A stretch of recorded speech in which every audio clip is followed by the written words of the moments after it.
Your name's what? Andrea. Okay, so what is your full name? Melba Hamby. Isn't there more? You know how to spell her name. I go by Melba J. Hamby. Is there a reason behind your name? You mean, why was I named that? Mhm.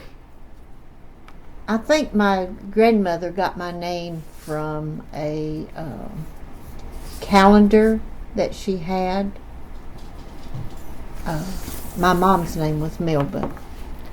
And Melba was a soprano singer from Australia, Melbourne, Australia. Ah. That wasn't her name. I can't right off the top of my head remember what her name was, but she took the name Melba from Melbourne, Australia. That's neat. And so there was a cigar company back years ago that every year they would feature either like singers or actors or kings or something, and they would have them on their cigar advertisements. And that one particular year they featured singers, and she was one of them. And so I think, that's Mama how my name came about.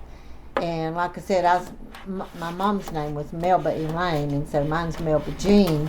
And so she said that her mama had gotten it off of a calendar, the name Melba. That's all I know. Where did you grow up? I was born in Durham, and whenever Daddy got out of service, we moved to Winston-Salem, and that's where I grew up until I lived in Winston-Salem until 1964. Where did you go in 1964? To High Point. I had gotten married, and so we moved to High Point in 1964. Are you writing all this down? Do you remember anything about what was going on when you were about 10? When I was about 10 years old, that would have been in 53. Well, my granddad died when I was about 10.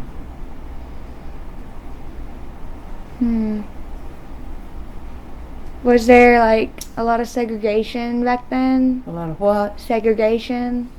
Oh, yeah. Now we had like questions, but Yeah. Yeah, there's a lot of segregation. You didn't, movies, when we went to the movies, the whites was downstairs and the blacks were upstairs in the balcony. They had their own water fountain. They didn't even go in the same way we did or anything. And we didn't, they had their schools and we had our schools. And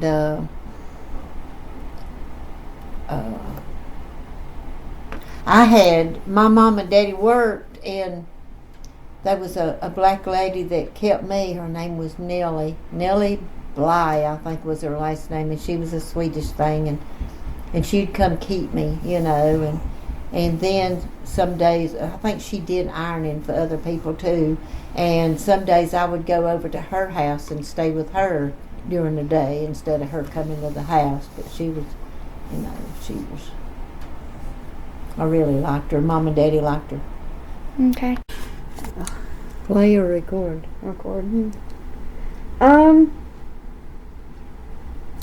there any memories of High Point that stand out to you today? Yeah, that's where I lived when we was raising the kids and all. Yeah. I guess you want me to elaborate. Please. Let me think. You might want to cut it out while I'm thinking. That's fine. We're editing it anyway.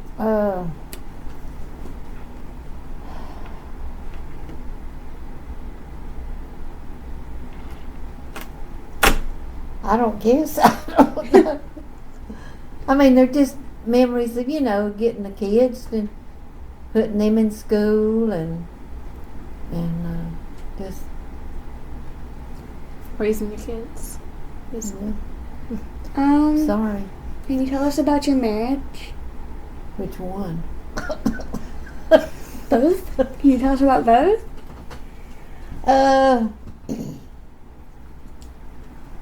Well, evidently it wasn't all that great because it didn't last but about 12 years, So, he was just really jealous. And he liked to run around. And, anyway, we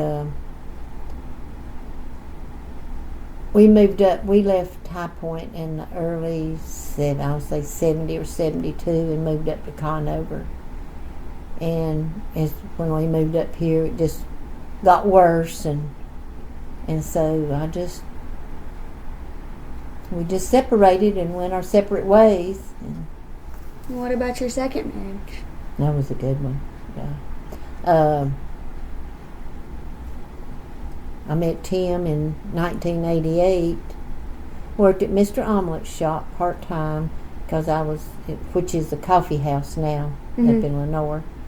And I had to work part-time to help, pay bills and keep a place to live and everything. And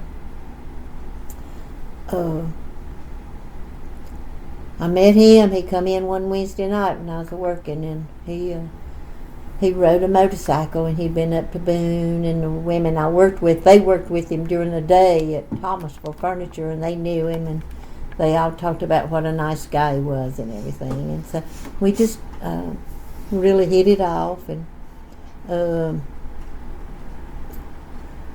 we been together since 1988, and we traveled a lot, went a lot of places on a motorcycle. And then he passed in 2006, had leukemia. I bet that was hard. It was. What was your childhood like? I was the only child, and it wasn't too bad. I really wasn't spoilt. My mom and dad, they didn't give me everything I wanted, but I had a good childhood. I wasn't abused or anything like that. I had a cousin, and he was the only child, and me and him was pretty close. But it was just more or less a normal childhood. I was a little rebellious, I got punished quite often. Mostly just having to sit home and not talk on the telephone or anything like that, but and I had to do chores. I got $5 a week to do what I wanted to do. And if I wanted, and I got, stuff at Christmas and my birthday, or if it's something I needed, clothing or whatever, they'd get it for me. Yeah. But if it was just something extra I wanted, I had to either save up my money for it or whatever and go buy it myself. So I had a good childhood. Do you prefer today's cars or the cars you had back then? There's some nice cars out there now. But in 1967, I had a brand new candy apple red Mustang, and I loved that car. It was so pretty. But I liked the cars back then, but in the 60s, yeah. But the cars that they've got out today, I like the new Dodge Charger, and they've got some nice looking cars out there. So, do you remember where you were when the lunch sit-in happened? what year was that? Question right back at you.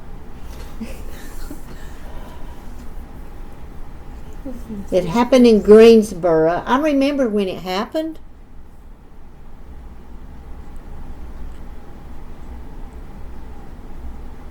Winston or High Point 1, I don't remember the year. If you knew the year, then I could tell you where I was. Let's see.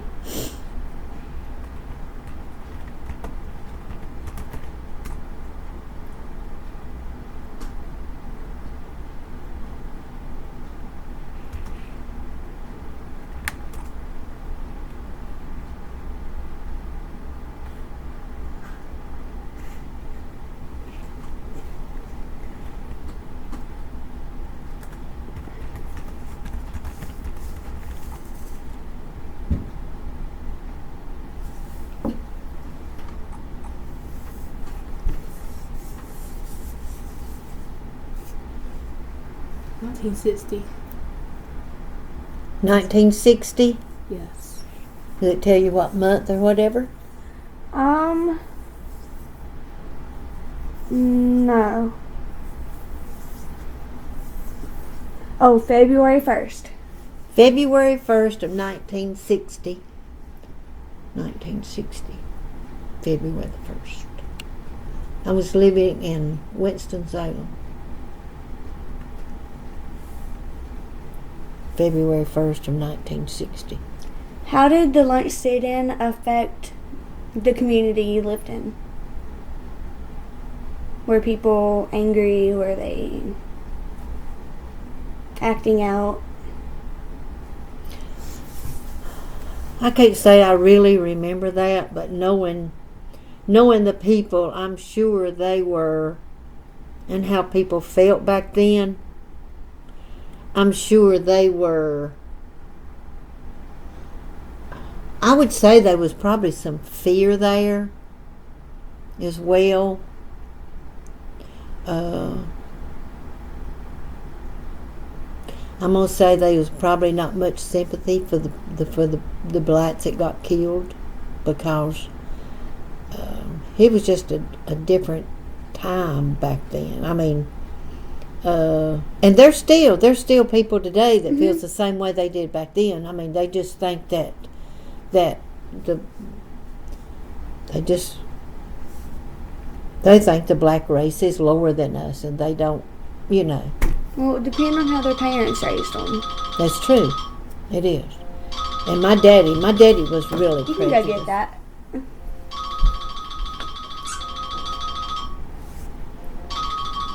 I have no idea. Hello? We are calling on behalf of a consumer protection drug. My daddy was really prejudiced.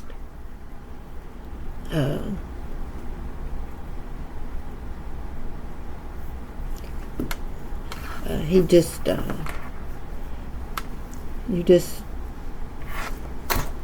he was just really, really prejudiced. I know on TV, now he would watch Amos and Andy, which was a black sitcom, and it was really funny.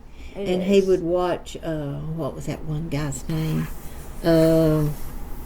Some black comedian, I can't remember his name right offhand, but he would watch that, and he would have black people to do work for him, but as far as like Friendship.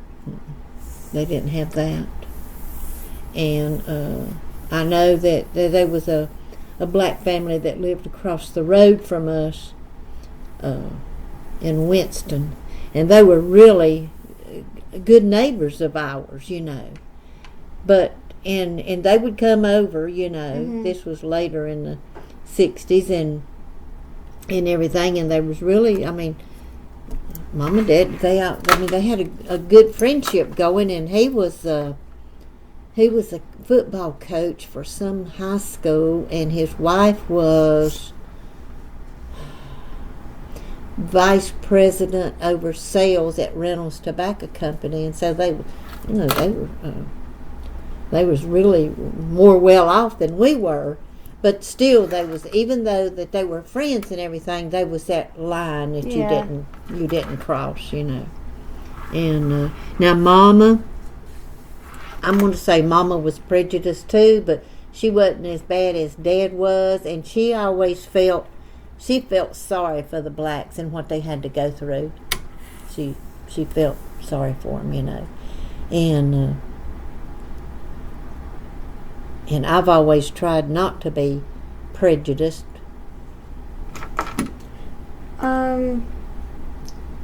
What do you do today? Like, what job do you have? I know this, but hey. I work 1 day a week, Wednesdays, from 1 to 5:30 at High Brighton Quality Plus, a gas house right in front of High Brighton School. And that's what I do 1 day a week. Do you still sub for schools? Not unless I have to. Understandable. I volunteer. I help with the reading. I help one of the teachers with the reading, and I work up here at Kings Creek sometime in the media center. I like doing that, but when I do sub, it's for elementary. I'm not crazy about going any further than 5th grade. Yeah. Because they get smart mouthed after that. Mm-hmm. Do you remember Martin Luther King Jr.? I remember the speech that he did. After he gave that speech, how did you and your community feel about him? Did they agree, or No. was there really anything towards him? I'm sure there was some people that, that agreed with what he said and everything, Yeah. but still, you had those, just like you still have them today, that they just, And back then, too, you had the Klan, the Ku Klux Klan, and the Klan's still out today, but they're just not as prevalent as they were back then. Where were you when JFK was shot? That happened in 1963. Can't remember the month. Was it in November? No, it was in warm weather, I think. It was in Texas. See what month it was in. In 1963. I think it was in 1963.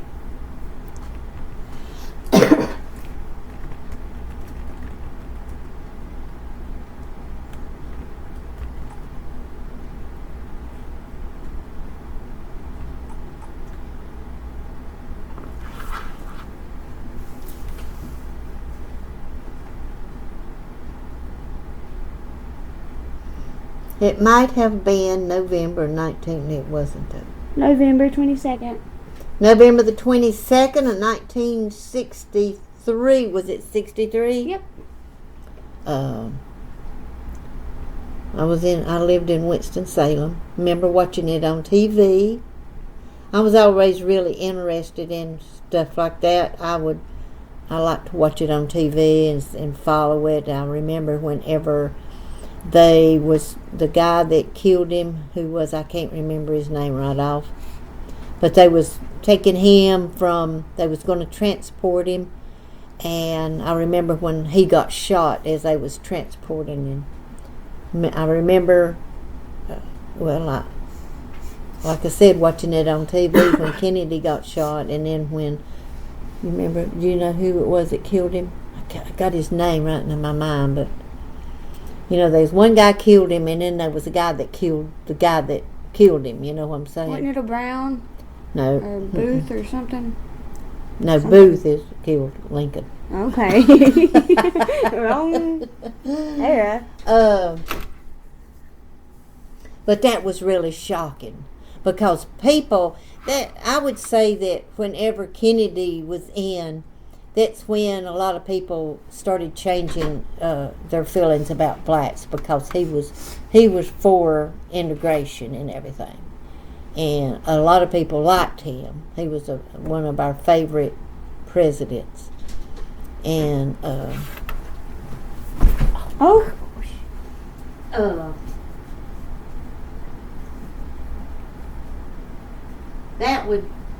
that would have been close to Thanksgiving in 1963 when he got killed. Come on, get in here. Scared to come in. Got the fly swat.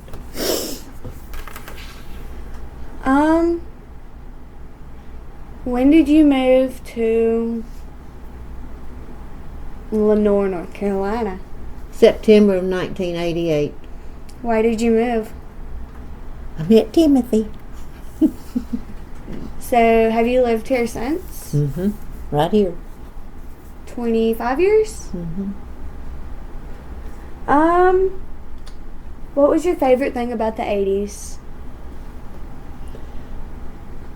80s. Meeting Tim. Did you have any children with him? No. No? Mm-mm. I had my kids and he had his. Had 5 altogether. It's a good number. Did you like the 80s music? Yes. 70s and 80s and 90s. I like the music now. Do you remember the Rosa Parks ordeal? The what? The Rosa Rosa Parks. Parks. Mhm. Yeah. She's the one that sat on the bus, right? Yes.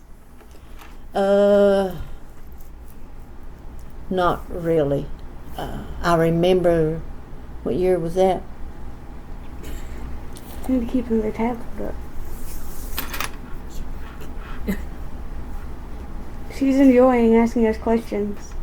Yes. She's a teacher.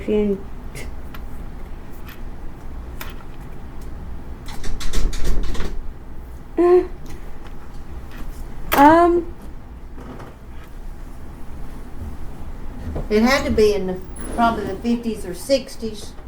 Let's see. I think it might be in the 60s. Come on. It was Come on. probably in the 60s. Let's go. Come on. 1955 of December 1st. December 1st, 1955, I was 12 years old. No, I won't say I remember. Yeah. Okay. Do you remember when cars first got seatbelts? Well, no. I mean, I remember. I can't tell you what year it was Yeah. or what I was doing, but yeah, I remember How- before seat belts, How was it before seatbelts? without seat belts. Well, I mean, like, were there more wrecks than there are now? Or did more people die? Well, you got to think there's more cars on the road. you know. Yeah. But I'd say seat belts. I won't say there was more people killed because, there was more, like I said, there was more cars on the roads now. There was more traveling done. But I think the seat belts keep people from being killed and being injured. But I'm sort of on the belief that it's sort of between then and now, considering the amount of people, that it probably sort of evens out. The question was right there. Oh, how has Western North Carolina changed since you were a young woman? Well, I was when I moved in 1988? I was 45, so I really wasn't a young woman when I moved to Western North Carolina.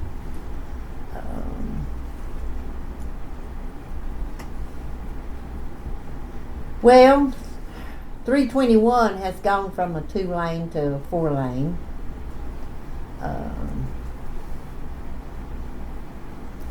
I would say we've got more fast food joints. Lenore has, anyway.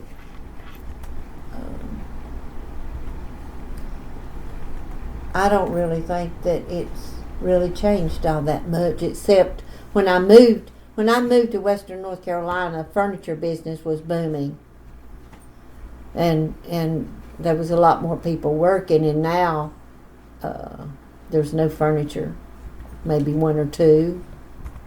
There's no jobs really that much here anymore. Where have you been, like, when you travel? Like, where have you traveled to? I've traveled to, I've got 5 more? 5 more states to go to. I'll have all the states covered. I've been to Canada 3 times. I've been to the Bahamas 3 times. Twice, and I've been to Mexico twice. In some states I've been to 2 or 3 times. Which states do you need to go to still? California, Oregon, and Washington, and I'm getting them in June. And hopefully I'll get Alaska in August. And then I'll just have North Dakota. And I've been all around North Dakota, and why I've never been there, I don't know. But what made you want to travel? just my nature. I just like it. I mean, it's out there. Why just go to the same place all the time? If if you can afford to go, Yeah. go see what's out there and what God's country. I just love to travel. And then Tim, he loved to travel, and we did it. Whenever he died, we had 7 states that we hadn't been to on a motorcycle, and been to Canada 3 times and everything. So, did you and Tim, were you like in a motorcycle gang, or did y'all just decide to go places on a motorcycle? He didn't belong to a motorcycle group. His mom and daddy were bikers. They rode. And so he just grew up with it, And that's the only way you went anywhere on vacation, was on a motorcycle. And he didn't haul them, he rode them. He rode them. Everywhere. One time we went to Florida, and there was a bunch going, and we left out at night, and they hauled the motorcycles there. And that's the only time. He didn't. If you had one, you rode it. You didn't haul it. Do you remember whenever McDonald's first opened? McDonald's here? No, because I think it was already here when I moved Well, here. what about when McDonald's Came out. first came out? Yeah. Anywhere.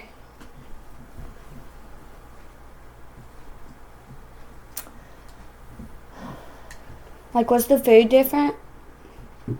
No, those little, you could get a hamburger like for 15 or 20 cents, I think, when my kids was growing up, and Gosh. I could be wrong about that, but I think it was 15, You're 25 probably- cents, You're maybe, around that. Yeah. somewhere around there. And cheeseburgers just a little more. And every Friday night, that's where we always went and got food for when the kids was growing up. It was McDonald's, and their French fries has always been the best around. Mm-hmm. And now they have the best fish sandwich around. Yeah, they do. I don't eat fish.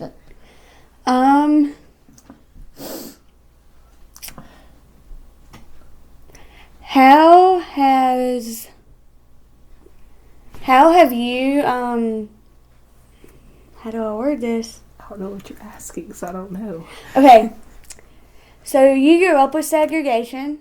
How was it to transition to a society that accepts everybody, no matter the color of their skin?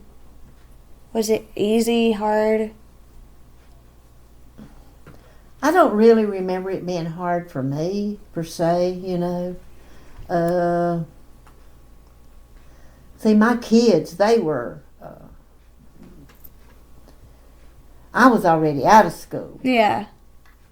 And what?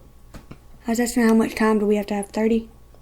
Around that time. You can talk as long as you want.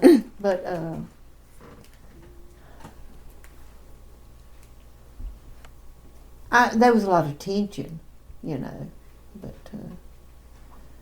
and people didn't like it.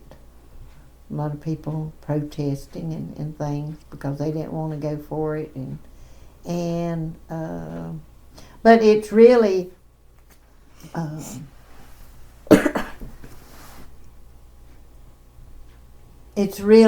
integration has really helped the blacks in their education, because beforehand they really didn't get as good an education as we did, because it was just totally different. But the thing that gets me is I had some black friends that I worked with and everything, and even though they had to beforehand, they had to set up in the balcony and go in a different way and had a different bathroom and a different water fountain and all that kind of stuff. They like sitting up in the balcony. They I would didn't- too. They didn't mind it, and but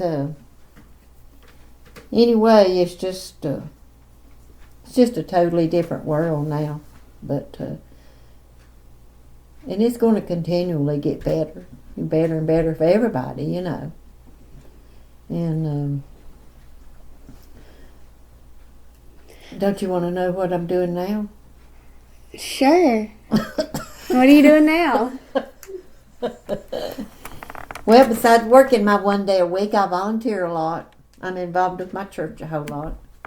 I belong to the Baptist Men's Disaster Relief Team, and when disasters happens around, just like with Hurricane Sandy, I went up to New Jersey and helped, and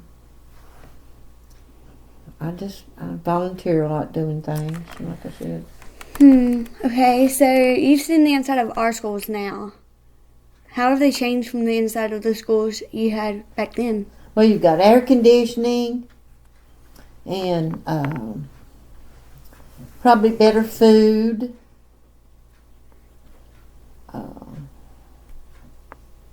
I don't think they have recess anymore. Just plain recess. Where when I was growing up, you had recess. You got to go buy ice cream and stuff. Mm-mm. They don't do that anymore. I would say you're getting a better education. The teachers are better than they were. They have better training. And the kids with disability, they have a better advantage than they did back then. And I doubt very seriously, I can't ever remember seeing any kid with like autism or anything like that in school whenever I went. Really? Can't remember that. So if they had a disability, they weren't in school? I can't remember anybody ever being in school that had a bad disability anyway, They might have a speech impediment or something like that, but that'd be about it. Did they have like a separate school or something maybe? Cause Yeah. like nowadays you have the school for the blind, the school for the deaf, and then all these other... They didn't get the education that they get now. Yeah. They were just more or less by the wayside.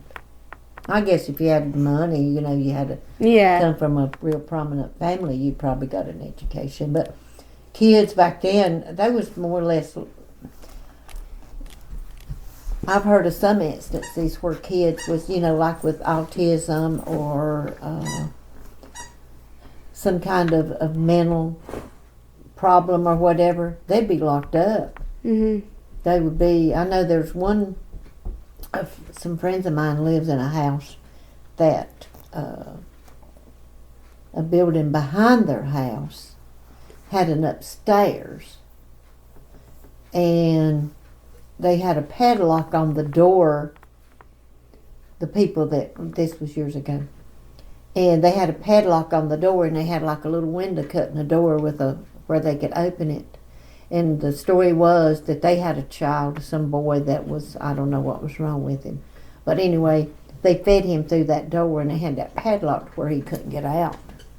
And he lived in the building behind the house. And so that's the way people dealt with mental problems and all with people. It was just, and then, I don't know I know this week there was a lady on TV where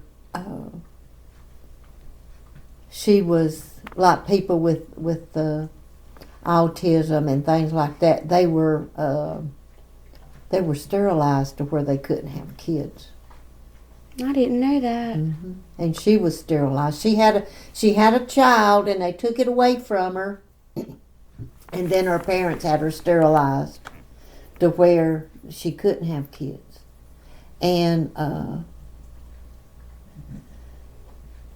I think there's some cases like that now if you're really mentally, real mentally, because a lot of people that's mental,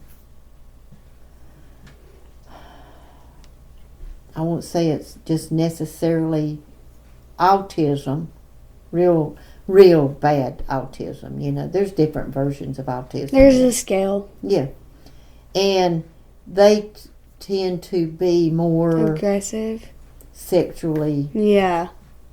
and so they'll, they might fix them or sterilize them or give them medicine or something to keep their sexual drive down. Well, do you have anything else you'd like to add before we go? No, I enjoy living. I enjoy my life. I mean, even though I don't have a mate, I'm not looking for one.